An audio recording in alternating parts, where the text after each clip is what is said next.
My name is Michael Ninjako. I'm 45 years old. I'm a high school band director, so I have many more children than the 4 that I have at home.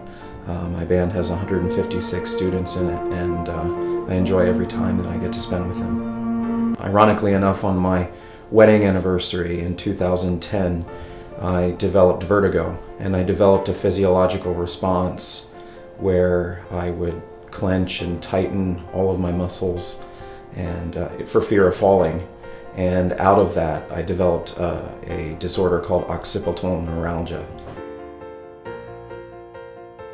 which Dr. Kaufman explained kind of simply as carpal tunnel for the head. And over the course of about six and a half years, I was experiencing a great deal of pain of a variety of different intensities and types that were localized to my head in this region. And I went through a number of different procedures, different treatments. So it was a matter of exhausting one doctor's treatment, then going to another and starting all over again. It was difficult, not only for me, but for my family. Because when I was home, that's when I didn't have to interact with others, and that's when I crashed, that's when I couldn't do anything. I felt like I was letting my family down.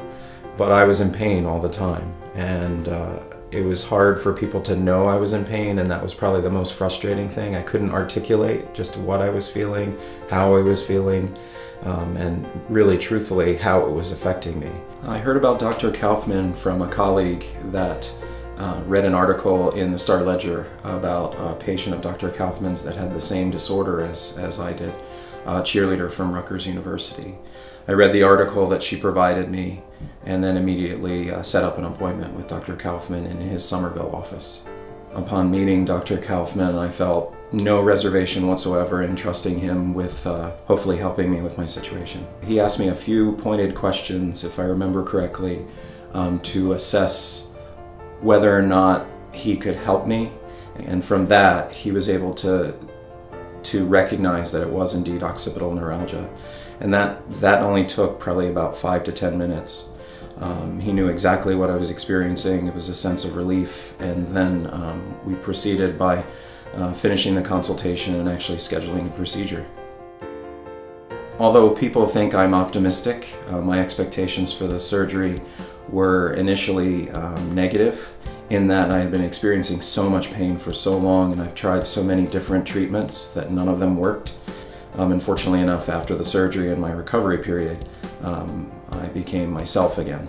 The results of the surgery were just phenomenal. I haven't felt this good in 6 years, and all you need to do is just ask my children, and they'll say they got their daddy back.